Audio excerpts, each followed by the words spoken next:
എല്ലാവർക്കും നമസ്കാരം. മഹാസമുദ്രങ്ങളാണ് ബഷീർ വി.കെ. സാധാരണ യുക്തിയുടെ ഭ്രമണപഥത്തിൽ മാത്രം ചലിക്കുന്ന ഗ്രഹങ്ങളായിരുന്നില്ല. എൻ്റെ ഏറ്റവും വലിയ ഉദാഹരണം ഇപ്പോൾ രത്നമ്മ ടീച്ചർ അവിടെ വന്ന് എന്നോട് പറയുകയായിരുന്നു. ടീച്ചർ കുറെ പ്രിപ്പയർ ചെയ്തുകൊണ്ട് വന്നൊരു കാര്യമായിരുന്നു. പക്ഷെ ഇവിടെ വന്നപ്പോൾ ബഷീറിനെ പറ്റി പറയാനായിട്ട് വന്നപ്പോൾ അതൊന്നും ആയിരുന്നില്ല പറഞ്ഞത്, അല്ലാതെ മനസ്സിൽ തോന്നിയ ഒരു കാര്യമായിരുന്നു. അങ്ങനെ തോന്നിപ്പിക്കുന്ന ഒരു എഴുത്തുകാരനാണ് ബഷീർ. പ്രത്യേകിച്ച് നിർവചനങ്ങളിലൊന്നും നിങ്ങൾക്ക് ഒതുക്കാൻ പറ്റുന്ന ഒരാൾ. ബഷീറിന്റെ കൃതികളിലെ പ്രധാനപ്പെട്ട ഒരു പ്രമേയം പ്രണയമാണ്. ഏറ്റവും മഹത്തായ പ്രണയം ഏതായിരിക്കാം? പ്രണയിച്ചിട്ടുള്ളവർക്കറിയാം, പ്രണയിക്കാൻ ഭാഗ്യമില്ലാതെ പോയവർക്ക് അതിനെപ്പറ്റി ഓർത്ത് വിലപിക്കാനും സാധ്യതയുണ്ട്. സുഗതകുമാരിയുടെ ഒരു കവിതയിലും പറയുന്നുണ്ട്, എത്ര ആവർത്തിച്ചു വന്നു കഴിഞ്ഞാലും മടുക്കാത്ത ഒന്നാണ് പ്രണയമെന്നും എം.ജിയും എഴുതിയിട്ടുണ്ട്. എത്ര ആവർത്തിച്ചാലും മടുക്കാത്തൊരു പ്രമേയമാണ് പ്രണയമെന്നുള്ളത്. കാളിദാസൻ പറയുന്നുണ്ട്, പരസ്പരം അത്രമേൽ ഇഷ്ടമായി ഇഴുകിച്ചേർന്ന് പ്രണയിച്ചിട്ടും അതിൻ്റെ പൂർണ്ണതയിലെത്താതെ പിരിയുമ്പോഴാണ് ആ പ്രണയത്തിന് അതിൻ്റെതായ പൂർണ്ണത കൈവരുന്നതെന്ന് കാളിദാസൻ പറയുന്നുണ്ട്. അങ്ങനെ നോക്കുമ്പോൾ മജീദിന്റെയും സുഹറയുടെയും പ്രണയം മഹത്തായ ഒരു പ്രണയമാണെന്ന് നമുക്ക് കരുതേണ്ടി വരും. അതിന്റെ ഏറ്റവും വലിയൊരു ദുരന്തമെന്ന് പറയുന്നത്, പ്രണയം ദുരന്തമാകുന്നത് മാത്രമല്ല, പറയാൻ ആഗ്രഹിച്ചൊരു കാര്യം പറയാതെ പോവുകയും പിന്നീട് ഒരിക്കലും അത് കേൾക്കാതിരിക്കുകയും ചെയ്യും. പിന്നീട് ആ പ്രണയിനിയുടെ മരണശേഷം എപ്പോഴെങ്കിലും മജീദ് ഓർത്തിരിക്കാം എന്തായിരിക്കാം അവളെന്ന് പറയാനായിട്ട് ആഗ്രഹിച്ചത്. അവസാനമായിട്ട് യാത്ര പറഞ്ഞു പോകുമ്പോൾ ജീവിതത്തിന്റെ വസന്തകാലങ്ങളെല്ലാം കഴിഞ്ഞ് അതിൻ്റെ ഏറ്റവും സങ്കടകരമായ ദുഃഖകരമായ അവസ്ഥയിലേക്ക് നിന്ന് സമ്പത്തിൽ നിന്ന് ദാരിദ്ര്യത്തിലേക്ക് എത്തിച്ചേർന്ന് പിന്നീട് വീണ്ടും മജീദ് തിരിച്ചു വന്ന് സഹോദരിമാരുടെ വിവാഹം നടത്തണം, ജീവിക്കണം എന്നൊക്കെ കരുതി യാത്ര പോകാൻ പോകുമ്പോൾ സുഹ്റ വന്ന് പറയുന്നുണ്ട്, എനിക്കൊരു കാര്യം പറയാനുണ്ട്. ബഷീർ ചോദിക്കുമ്പോൾ വളവിൽ നിന്ന് ബസ് തിരിഞ്ഞു വരുന്നുണ്ട്, ഫോണടി കേൾക്കുന്നുണ്ട്. ഉമ്മ വിളിച്ചു പറയുന്ന, മോനെ ബസ് വരുന്ന വേഗം പൊക്കോളൂ. അങ്ങനെ തൻ്റെ കാമുകിക്ക്, തൻ്റെ എല്ലാമായിരുന്ന സുഹ്റയ്ക്ക് എന്താണോ തന്നോട് പറയാനുണ്ടായിരുന്നത് അത് കേൾക്കാനാവാതെ മജീദ് യാത്രയാവുകയാണ്. പിന്നീട് സുഹ്റയുടെ മരണമാണ് അറിയുന്നത്. അവിടെ അതുകൊണ്ടാണ് എം.പി. പോള് അദ്ദേഹത്തിന്റെ വിഖ്യാതമായ ആമുഖത്തിൽ പറയുന്നത്, ഇത് ജീവിതത്തിൽ നിന്ന് ചീന്തിയെടുത്ത ഒരു ഏടാണ്, ഇതിന്റെ വക്കീൽ രക്തം പൊടിഞ്ഞിരിക്കാം. സാധാരണ പ്രണയകഥകളൊക്കെ വായിച്ച് മനസ്സിലാക്കിയിട്ടുള്ള ഒരാൾക്ക് ബഷീറിന്റെ ബാല്യകാല സഖി അങ്ങനെയല്ല എന്നുള്ളൊരു അവസ്ഥയിലേക്ക് നമ്മളെ എത്തിക്കുമ്പോൾ ഒരുപക്ഷെ ചിലർക്ക് തലച്ചുറ്റൽ വരാമെന്ന് എം.പി. പോള് പറഞ്ഞതിന്റെ ഒരു സാഹചര്യം അതാണ്. പ്രണയത്തിന്റെ അവസ്ഥ മാത്രമല്ല, ജീവിതത്തെ നിങ്ങൾ എങ്ങനെ നോക്കി കാണുന്നു എന്നുള്ളതും ഒരു വലിയ പ്രശ്നമാണ്. എന്താണ് വിദ്യാഭ്യാസം എന്ന് പറയുന്നത്? ഐൻസ്റ്റീൻ പറഞ്ഞിട്ടുണ്ട്, every child is A genius and education makes him fool എന്ന് പറഞ്ഞിട്ടുണ്ട്. ഇവിടെ ബഷീറിനെ ക്ലാസ് അധ്യാപകൻ ഒരു കണക്ക് ചോദിക്കുന്നു. നമുക്കെല്ലാം അറിയാവുന്ന ഒരു കാര്യമാണ്. 1 എത്രയാണെന്ന് ചോദിക്കുമ്പോൾ 2 എന്നാണ് പറയേണ്ടത്. പക്ഷെ ബഷീറിന്റെ നായകൻ പറയുന്നത് ഇമ്മണി വലിയ 1 എന്നാണ്. കാര്യം മജീദ് സ്കൂളിലേക്ക് വരുന്ന വഴിയിൽ അവൻ കാണുന്നത് 2 അരുവികളെ ചേർന്ന് ഒരു വലിയ നദിയായിട്ട് മാറുന്ന കാഴ്ചയാണ്. ഇതിൽ ആര് പറഞ്ഞതാണ് ശരി? 1 കൂടെ ചേരുമ്പോൾ 2 ആണോ അതോ വലിയ 1 ആണോ എന്നുള്ളൊരു ചോദ്യമുണ്ട്. അക്കാഡമിക് ജ്ഞാനത്തിന്റെ പരിധിയിൽ വെച്ചുകൊണ്ട് മാത്രം ജീവിതത്തെ അളക്കാൻ പറ്റില്ല എന്നുള്ളൊരു വലിയ തത്വചിന്ത വളരെ ലളിതമായ രീതിയിലൂടെ ബഷീർ നമുക്ക് പറഞ്ഞു തരികയാണ്. ഈ ലാളിത്യമാണ് ബഷീറിന്റെ കഥകളുടെ ഏറ്റവും വലിയ മഹത്വം എന്ന് പറയുന്നത്. ലളിതമായിട്ട് എഴുതാൻ പറ്റുക എന്നുള്ളത് വളരെ ബുദ്ധിമുട്ടാണ്. വായിച്ചാൽ മനസ്സിലാകാത്ത രീതിയിൽ എഴുതുന്നതായിരിക്കണം സാഹിത്യം എന്നുള്ളതാണ് വലിയ സാഹിത്യകാരന്മാരൊക്കെ കരുതുന്നത്. എങ്കിൽ അത് തെറ്റാണെന്ന് തെളിയിക്കാൻ നമുക്കുള്ള ഏറ്റവും വലിയ ഉദാഹരണമാണ് ഏണസ്റ്റ് ഹെമിംഗ്വേയുടെ ഏറ്റവും വിഖ്യാതമായ നോവല് കിഴവനും കടലുമാണ്, old man and the sea. ഏറ്റവും സിമ്പിൾ ആയിട്ടുള്ള ഏറ്റവും ലളിതമായിട്ടുള്ള ഒരു കൃതിയാണ്. ആ കൃതിക്കാണ് അദ്ദേഹത്തിന് നോബൽ സമ്മാനം ലഭിച്ചത് എന്നത് ഓർക്കുമ്പോഴാണ് ഈ ലാളിത്യത്തിന്റെ മഹത്വം നമുക്ക് മനസ്സിലാകുന്നത്. ബഷീറിന്റെ മറ്റൊരു കൃതി എടുക്കുകയാണെങ്കിൽ ശബ്ദങ്ങൾ എന്നൊരു കൃതിയാണ്. ശബ്ദങ്ങളെ പറ്റി പറയുകയാണെങ്കിൽ അതിന്റെ വിമർശനമാണ് ഏറ്റവും ആദ്യം നമ്മുടെ മനസ്സിൽ വരിക. അതിനെപ്പറ്റി കുത്തനായ സാർ പറഞ്ഞത് നിങ്ങൾക്ക് എല്ലാവർക്കും ഓർമ്മയുണ്ടായിരിക്കും. ഇത് സാഹിത്യമാണെങ്കിൽ ചേർത്തല ഭരണിപ്പാട്ട് ഭഗവത്ഗീതയാണ്, ഞാൻ മഹാത്മാഗാന്ധിയാണ്. കുത്തനായ സാർ മഹാത്മാഗാന്ധിയായില്ല, ചേർത്തല ഭരണിപ്പാട്ട് ഭഗവത്ഗീതയായില്ല. പക്ഷേ ബഷീറിന്റെ ശബ്ദങ്ങൾ മഹത്തായ ഒരു സാഹിത്യകൃതിയായിട്ട് ഇന്ന് നമ്മൾ തിരിച്ചറിയും. കാരണം കടന്നു ചിന്തിക്കുന്നവരാണ് സാഹിത്യകാരൻ, കലാകാരൻ. 1947 ശബ്ദങ്ങൾ എന്ന കൃതി എഴുതുമ്പോൾ മലയാളിയുടെ സംവേദന ക്ഷമതയിൽ വീണ ഒരു വലിയ ആഘാതമായിരുന്നു ആ ഒരു കൃതി.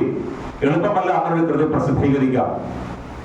അതിന് എഴുത്തുകാരൻ്റെ ഒരു ആത്മബലം വേണം, കാമ്പുള്ള ഒരു നട്ടല് വേണം. ആ നട്ടലുണ്ടായിരുന്നൊരു സാഹിത്യകാരനാണ്. നേരത്തെ ഇവിടെ സൂചിപ്പിച്ചല്ലോ, എഴുത്തുകാര് സർക്കാരിന് ചേർന്ന് നിൽക്കണം, അടിമവേല ചെയ്യണമെന്നൊക്കെ നമ്മൾ വളരെ വിലമതിക്കുന്ന ഒരു സാഹിത്യകാരൻ പറഞ്ഞതിനോടുള്ള ലജ്ജ ഡേവിസ് ചേട്ടൻ ആദ്യം ഇവിടെ സൂചിപ്പിക്കുകയുണ്ടായി. ബഷീറും VK എന്നും ഇത്തരം വിധേയത്വങ്ങൾക്ക് വഴങ്ങുന്ന ആളായിരുന്നില്ല. അതിനൊരു ഉദാഹരണം കൂടി പറഞ്ഞു. അതിന്റെ വിശദാംശങ്ങളിലേക്ക് ഞാനൊന്ന് പോവുകയാണ്. EMS VK ക്ഷണിച്ചു, ഔദ്യോഗിക സൽക്കാരം നടത്തി. അതിനുശേഷം സ്റ്റേറ്റ് കാറിലെ അദ്ദേഹത്തെ തിരിച്ച് വീട്ടിലേക്ക് യാത്രയാക്കി. തിരുവനന്തപുരം മുതൽ തിരുവല്ലാമല വരെയുള്ള സകല ഷാപ്പുകളിലും കയറി ഇറങ്ങിയാണ് അദ്ദേഹം പോയത്. അതൊരു പ്രതിഷേധമായിരുന്നു, അതൊരു കൃത്യമായ ഒരു മുന്നറിയിപ്പായിരുന്നു, അത് കൃത്യമായ ഒരു സൈദ്ധാന്തികമായ കൃത്യമായിട്ടുള്ള ഒരു നിലപാടായിരുന്നു.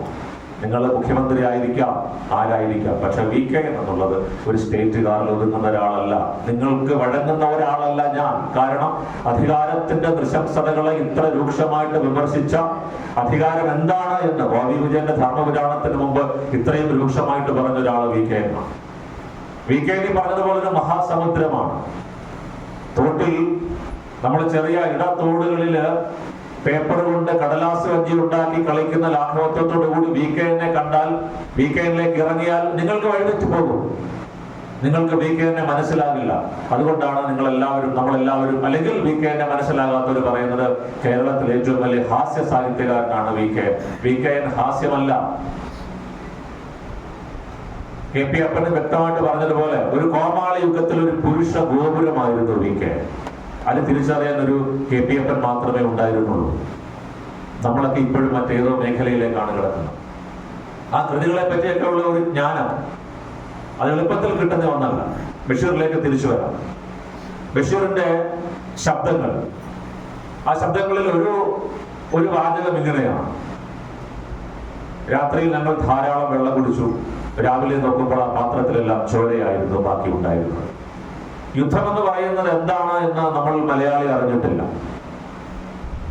വർഗീയ കലാപങ്ങൾ എന്താണ് എന്ന് നമ്മൾ മലയാളികൾ അറിഞ്ഞിട്ടില്ല. അക്ഷരാർത്ഥത്തിൽ സ്വർഗത്തിന്റെ സ്വന്തം നാടായി, ദൈവത്തിന്റെ സ്വന്തം നാടായി ഈ സ്വർഗഭൂമിയിൽ ജീവിക്കുന്ന നമ്മൾക്ക് കാണുന്നതിനോട് എല്ലാത്തിനോടും പുച്ഛമാണ്, പരപുച്ഛമാണ്. അതുകൊണ്ടാണ് മലയാള ചലച്ചിത്രങ്ങളിൽ പട്ടാളക്കാരൊക്കെ വെറും കോമാളി കഥാപാത്രങ്ങളായിട്ട് വരുന്നത്. കാരണം അവന്റെ അനുഭവത്തിന്റെ ലഘുത്വം അത്രമാത്രമേ ഉള്ളൂ.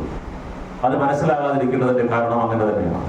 അറിവിന്റെ ചക്രവാളങ്ങൾ, അനുഭവത്തിന്റെ ചക്രവാളങ്ങൾ അത് വികസിതമാകുമ്പോൾ അവിടെ നിങ്ങൾ കണ്ടുമുട്ടുന്ന കഥാപാത്രങ്ങൾ നിങ്ങളുടെ പരമ്പരാഗതമായ സങ്കല്പങ്ങൾക്ക് വഴങ്ങുന്നതല്ല. അത് ചൂണ്ടിക്കാണിച്ചു തരാൻ നിങ്ങൾക്ക് സാഹിത്യകാരന്മാരുണ്ട്, അവരുടെ കഥാപാത്രങ്ങളുണ്ട്. ആ കഥാപാത്രങ്ങളോട് നിങ്ങൾ യാത്ര ചെയ്യുമ്പോൾ ഇതുവരെ ഉണ്ടായിരുന്ന ലോകമല്ല നിങ്ങൾ ജീവിച്ചിരുന്നതും, നിങ്ങൾ ജീവിക്കുന്നത് ഒരു മിഥ്യാലോകത്താണ് എന്ന് നിങ്ങൾക്ക് യാഥാർത്ഥ്യം കാണിച്ചു തരാൻ വേണ്ടിയുള്ള ആൾക്കാരാണ്. അതുകൊണ്ടാണ് അത് യഥാർത്ഥ സാഹിത്യമായിട്ട് മാറുന്നതെന്ന് നമുക്ക് മനസ്സിലാകും. ആ മനസ്സിലാക്കലിന്റെ ഏറ്റവും വലിയ ഉദാഹരണമായിരുന്നു ആ ശബ്ദങ്ങൾ. അത് മാത്രമല്ല, ശബ്ദങ്ങൾ പ്രസിദ്ധീകരിക്കുന്ന 1947 ഇന്ത്യക്ക് സ്വാതന്ത്ര്യം കിട്ടുന്ന ഒരു കാലഘട്ടത്തിൽ നിന്ന് മറ്റൊരു കാലഘട്ടത്തിലേക്കുള്ള ഒരു രാജ്യത്തിന്റെ പ്രയാണം, അതോടൊപ്പം മലയാള സാഹിത്യത്തിലും ഒരു കാലഘട്ടത്തിൽ നിന്ന് മറ്റൊരു കാലഘട്ടത്തിലേക്കുള്ള പ്രയാണം. ഇത് രണ്ട് സമാന്തരമായിട്ട് സംഭവിക്കുന്ന ഒന്നാണ്. കാരണം ബഷീർ ഇന്ത്യയുടെ സ്വാതന്ത്ര്യ സമരവുമായിട്ട് താതാത്മ്യം പ്രാപിച്ചിരുന്ന ഒരു വ്യക്തിയായിരുന്നു. സ്വാതന്ത്ര്യ സമരത്തിന്റെ എല്ലാ അലകളിലും, എല്ലാ ഓളങ്ങളിലും, എല്ലാ തിരമാലകളിലും, എല്ലാ ചുഴലിക്കുറ്റുകൾക്കുള്ളിലും എല്ലാത്തിലും കറങ്ങി നടന്നിരുന്ന ഒരു മനുഷ്യനായിരുന്നു ബഷീർ. അതുകൊണ്ട് കൃത്യമായിട്ട് അദ്ദേഹം മനസ്സിലാക്കിയിട്ടുണ്ട്. അത് മാത്രമല്ല, ലൈംഗികതയെ അതിന്റെ ഏറ്റവും രൂക്ഷമായ വിധത്തിൽ ആവിഷ്കരിച്ചതും ആ ഒരു കൃതിയിലൂടെ തന്നെയാണ്. മനുഷ്യന്റെ ചോദനകളെ, ആദിമ വികാരങ്ങളെ ഒക്കെ കൃത്യമായ രീതിയിൽ അവതരിപ്പിച്ച ഒരു കൃതിയായിരുന്നു അത്. മറ്റൊന്നെന്ന് പറയുമ്പോൾ അനർഘനിമിഷം എന്നുള്ള ഒരു കൃതിയാണ്. അത് ഒരു ചെറുകഥയെന്നോ അല്ലെങ്കിൽ ഒരു നീണ്ട കഥയെന്നോ പറയുന്നതിനപ്പുറത്തേക്ക് അതിനെ നമുക്ക് മനസ്സിലാക്കാവുന്നത് ഒരു ആത്മീയമായ ഒരു സൂഫി പാരമ്പര്യത്തിലുള്ള ഒരു കവിതയായിട്ടാണ്. നീയും ഞാനും എന്ന യാഥാർത്ഥ്യത്തിൽ നിന്ന് നീ മാത്രമായിട്ട് അവശേഷിക്കുന്നു. വളരെ ലളിതം, വളരെ ലാളിത്യമാർന്നതാണെന്ന് നമുക്ക് തോന്നുന്നുവെങ്കിലും അത് തന്നെയാണ്. നേരത്തെ പറഞ്ഞതുപോലെ എത്രയും ഇഴുകി ചേർന്നൊരു പ്രണയത്തിൽ നിന്ന് അതിന്റെ വേർപിരിയിൽ ഇതല്ലാതെ പിന്നെ എപ്പോഴാ ഭാസ്കര മാഷ് പറഞ്ഞതുപോലെ ഓർക്കുക വല്ലപ്പോഴും. എങ്കിലും ആ യാത്ര പറഞ്ഞു പോകും. ആ യാത്ര പറഞ്ഞു പോകുന്ന നിമിഷത്തിലും ഇവിടെ അവശേഷിക്കുന്നത് നീ മാത്രമാണ്. അപ്പോൾ ഞാൻ യാത്ര തുടരുകയാണ്. ഒരുമിച്ച് ചേരാൻ പറ്റാത്തൊരവസ്ഥയിലേക്ക് നിന്നുകൊണ്ട് യാത്ര തുടർന്നു പോവുകയാണ്. അവിടെയും ഒരു വേർപിരിയൽ അത് അനിവാര്യമായിട്ട് ഒന്നായിട്ട് മാറുന്നുണ്ട്. അങ്ങനെ നമ്മുടെ ജീവിതത്തിന്റെ പരമ്പരാഗത സങ്കല്പങ്ങൾ ഇങ്ങനെയല്ല എന്ന് മനസ്സിലാക്കി തന്നെ ഒന്നായിരുന്നു. വിജയമാഷ് പറഞ്ഞതുപോലെ കാടായി തീർന്ന ഒരൊറ്റ മരമായിരുന്നു ബഷീർ. ഒരു പൂർവ്വ മാതൃകകള് ബഷീറിന്റെ കൃതികൾക്കോ മലയാളത്തിൽ കാണാൻ സാധ്യമല്ല. അതുകൊണ്ടാണ് റൊണാൾഡ് ആഷർ അത് ഇംഗ്ലീഷിലേക്ക് ട്രാൻസ്ലേറ്റ് ചെയ്ത് വന്നപ്പോൾ നോബൽ സമ്മാനത്തിന് ആ ഒരു കമ്മിറ്റിയുടെ പരിഗണനാർഹമായ വിധത്തിലേക്ക് ആദ്യഘട്ടത്തിലേക്ക് എത്താനുള്ള കാരണം അത് തന്നെയായിരുന്നു. ബഷീറിന്റെ രൂക്ഷമായ പരിഹാസത്തിന്റെ ഒന്നാണ് ഈ വിശ്വവിഖ്യാതമായ നോക്ക് എന്ന് പറയുന്നത്. കാരണം അവിടെ ഒന്നുമില്ല, 24-ാമത്തെ വയസ്സിൽ ഒരാളുടെ മൂക്ക് നീണ്ടുവരികയാണ്. ആ മൂക്ക് വരുന്നു അയാളെ ജോലിയിൽ നിന്ന് പിരിച്ചുവിടുന്നു. അപ്പോൾ അമ്മ അയാളെ ഒരു മുറിക്കകത്ത് അടയ്ക്കുന്നു. അങ്ങനെ അയാളെ കാണാൻ ആൾക്കാർ വരുന്നു, ഒരു വിശിഷ്ട ജീവി എന്ന രീതിയിൽ.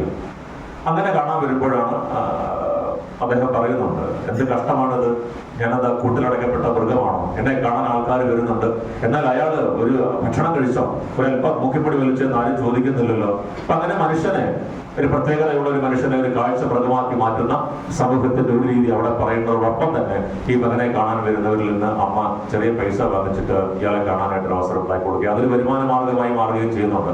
നേരത്തെ ഡേവിഡ് സാറ് സൂചിപ്പിച്ച ചില സമകാലിക സംഭവങ്ങളുമായിട്ട് ചേർത്ത് വെച്ച് നോക്കുമ്പോൾ ഇത്രമാത്രം ക്രാന്തദർശിയായിരുന്നു ബഷീർ എന്ന് അറിയുന്നത് അവിടെ തന്നെയാണ്. പിന്നെ അത് മാത്രമല്ല, എഴുതാനും വായിക്കാനും അറിഞ്ഞൂടാത്തൊരു നിരക്ഷരനാണ് അദ്ദേഹം, ഒരു വിവരവുമില്ല. പക്ഷെ പിന്നീട് അദ്ദേഹം ഒരു വലിയ ആളായിട്ട് മാറുന്നുണ്ട്. ഏത് വിഷയത്തിൽ അദ്ദേഹം അഭിപ്രായം പറയണം. ഹിമാലയം കീഴടക്കിയാലും അതിനെപ്പറ്റി മുക്കനെന്ന് പറയുന്നു, അല്ലെങ്കിൽ ആണവർജത്തെ പറ്റി എന്ന് പറയുന്നു. മുക്കനെ പറ്റി പ്രസിദ്ധമായിട്ടുള്ള നോവലുകൾ എഴുതുന്നു. അദ്ദേഹത്തെ നായകനാക്കിയിട്ട് വലിയ സിനിമകൾ വരുന്നുണ്ട്. അങ്ങനെ അദ്ദേഹം ഒരു വലിയ പ്രതിഭാസമായിട്ട് മാറുന്നുണ്ട്. ഇന്ന് നമ്മൾ കാണുന്ന സോഷ്യൽ മീഡിയയിലെ പല കോമാളികളെ നമ്മൾ കാണുന്നുണ്ട്. അവരാണ് സോഷ്യൽ ഇൻഫ്ലുവൻസ് എന്നൊക്കെയാണ് പറയുന്നത്. എന്ത് ഇൻഫ്ലുവൻസിംഗ് ആണ് ഇവർ നടത്തുന്നത്? എത്രമാത്രം കോമാളികളാണ്, എന്തുമാത്രം വിഡ്ഢിത്തമാണ്, എന്തുമാത്രം വിവരക്കേടാണ് ഈ പറയുന്നത്. അപ്പോൾ ആധുനിക സമൂഹത്തിന്റെ ഒരു പരിച്ഛേദമായിട്ട് ഇന്നത്തെ സോഷ്യൽ മീഡിയ ഇൻഫ്ലുവൻസേഴ്സിന്റെ ഒരു കാര്യം അന്ന് ബഷീർ കണ്ടിരുന്നു എന്നാണ് മനസ്സിലാക്കാൻ കഴിയും. വികെനെ പറ്റി പറയുകയാണെങ്കിലും ധാരാളമായ കാര്യങ്ങൾ പറയാനുണ്ട്. അതിന് ഏറ്റവും കൃത്യമായിട്ട് രഘു സാർ അവിടെ പറയുന്നുണ്ട്. അതില് വികെന്റെ ഒരു വാചകം ഓർക്കുന്നത്, കണ്ണുനീര് പുറത്തു വരാതിരിക്കാൻ വേണ്ടി പയ്യൻ ചിരിച്ചു എന്നാണ്. വളരെ വലിയൊരു വാചകമാണ്. ചിരിയിലൂടെ മാത്രമാണ് നമ്മൾ വികെനെ കാണുന്നത്. അങ്ങനെയല്ല, ആ ചിരിയുടെ ഉള്ളിലുള്ള കാര്യം എന്താണ് എന്നറിയുമ്പോഴാണ്. ചാപ്ലിന്റെ ഗോൾഡ് റഷ് എന്നൊരു വിഖ്യാതമായ ചലച്ചിത്രത്തിൽ അങ്ങനെ ഒരു രംഗമുണ്ട്. ദാരിദ്ര്യം സഹിക്ക വയ്യാതെ ഷൂ കുഴിഞ്ഞു തിന്നുന്നൊരു രംഗമുണ്ട്. കാണുമ്പോൾ നമുക്ക് ചിരിയാണ്. ചാപ്ലിന്റെ ഒരു ആക്ടിങ്ങും ആ ഒരു കാര്യവും എല്ലാം അവിടെ വരുമ്പോഴത്തേക്കാണ്. അപ്പോൾ ശുദ്ധമായ ഹാസ്യം ഉണ്ടാകുന്നത് ദാരിദ്ര്യത്തിൽ നിന്നാണ്, മനുഷ്യന്റെ സങ്കടങ്ങളിൽ നിന്നാണ്.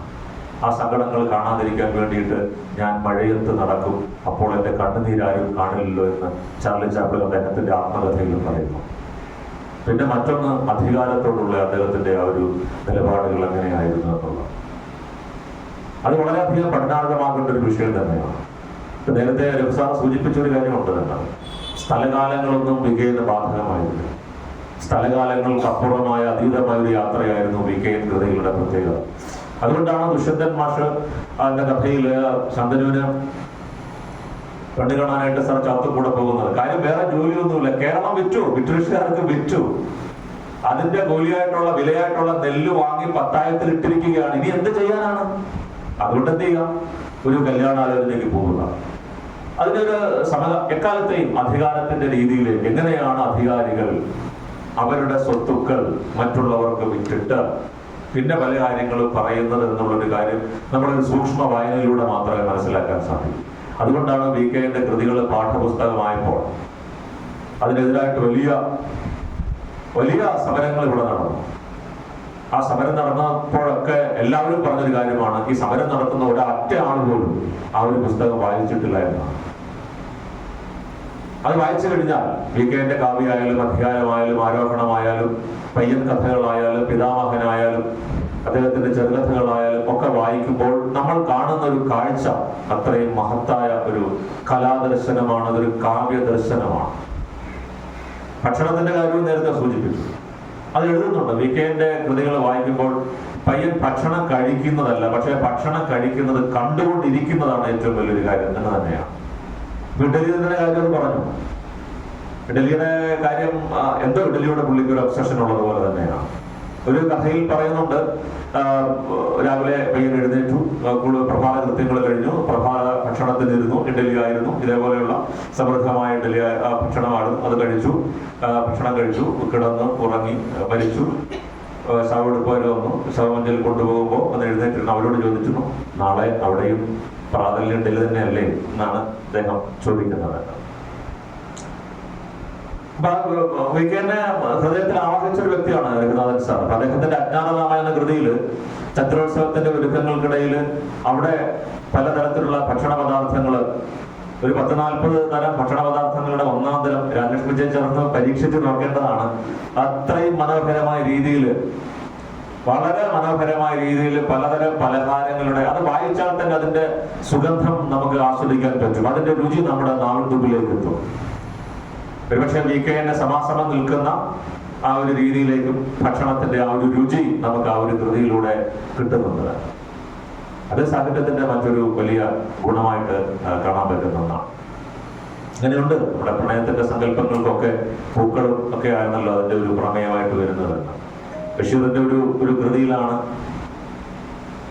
ഒരു ഉണങ്ങിയ ചുള്ളിക്കമ്പ് പ്രണയ മതിലുകൾ എന്ന കഥയിലാണ്. ആ കഥ അടൂര് സിനിമയാക്കിയിട്ടുണ്ട്. ആ സിനിമയിൽ സ്വാതന്ത്ര്യത്തിന് വേണ്ടിയാണ് എല്ലാവരും ശ്രമിക്കുന്നത്. ആ സ്വാതന്ത്ര്യം എന്തിനു വേണ്ടിയുള്ള ജയിലിൽ പോയി, രാഷ്ട്രത്തിന് സ്വാതന്ത്ര്യം കിട്ടാൻ വേണ്ടി ജയിലിൽ പോയി, ജയിലിന്റെ അവിടെയുള്ള ജീവിതം ഏറ്റവും കഷ്ടമായിട്ടുള്ള ഒരു ജീവിതം, ഏറ്റവും ക്രൂരമായിട്ടുള്ള ഒരു ജീവിതം. ഓരോ നിമിഷവും ഇവിടെ നിന്ന് പുറത്തേക്ക് പോകണമെന്ന് ആഗ്രഹത്തിൽ ജീവിക്കുന്ന ആ ഒരു ജീവിതത്തിനിടയ്ക്കാണ് ഒരു സ്ത്രീ പരിചയപ്പെടുന്നത്. അതും ശബ്ദം മാത്രമായിട്ട്. ബഷീറിന്റെ കൃതികളുടെ ശബ്ദത്തിന് വളരെ പ്രാധാന്യമാണ്. ബൈബിളിൽ യോഹന്നാന്റെ സുവിശേഷത്തിൽ പറയും, ആദിയിൽ വചനമുണ്ടായി, വചനം ദൈവത്തോടു കൂടിയായിരുന്നു, വചനം ദൈവമായിരുന്നു, വാക്ക് ദൈവമാണ്. ആ ദൈവം നമ്മുടെ സങ്കല്പം അനുസരിച്ച് അർദ്ധനാരീശ്വര സങ്കല്പത്തിലുള്ള ഒരു കാര്യമാണ്. ആ ദൈവത്തിന്റെ പകുതി സ്ത്രീയാണ്. ആ സ്ത്രീയെ കാണുമ്പോഴാണ് ആ ഒരു പാരതന്ത്ര്യം ഒരു വലിയ സ്വാതന്ത്ര്യമായിട്ട് ആ കഥാപാത്രത്തിന് തോന്നുന്നത്.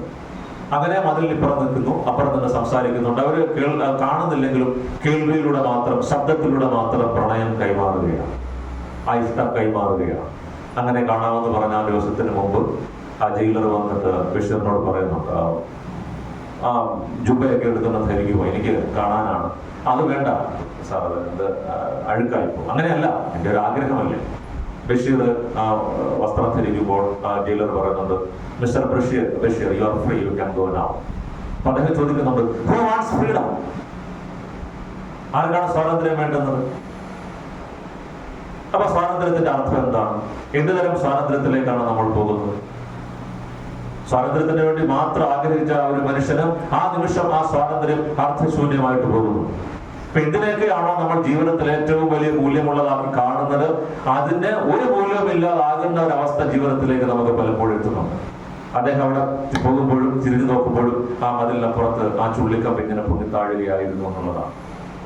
നേരത്തെ പറഞ്ഞതുപോലെ ഇനി ഒരിക്കലും പരസ്പരം കാണാനാവാത്ത, എന്താണോ പറയാൻ ആഗ്രഹിച്ചത് അത് പറയാൻ ഒരിക്കലും അവിടെ തന്നെയാണ് കണ്ടുമുട്ടാനാവാതെ പറയാൻ ആഗ്രഹിച്ചത് പറയാതെ പോയ ആ ഒരു നിമിഷം. ഇതാണോ സാഹിത്യത്തിന്റെ, അല്ലെങ്കിൽ നേരത്തെ പറഞ്ഞ പ്രണയത്തിന്റെ ഒരു വലിയ മഹാത്മ്യം? ഇങ്ങനെ പറയാനാണെങ്കിൽ ഒരുപാടുണ്ട്. തൽക്കാലം ഞാനിവിടെ നിർത്തുകയാണ്. എല്ലാവർക്കും നന്ദി പറയുക എന്നുള്ളതാണ് പ്രധാനപ്പെട്ട ഒരു കർമ്മം. ഡേവിസ് ചേട്ടന്, രാംകുമാർ സാറ്, ഉണ്ണിയേട്ടന്, രഘു സാറ്, രത്നമ്മ ടീച്ചർ, ഇവിടെയുള്ള എല്ലാ പ്രിയപ്പെട്ട ഗീത ടീച്ചർ,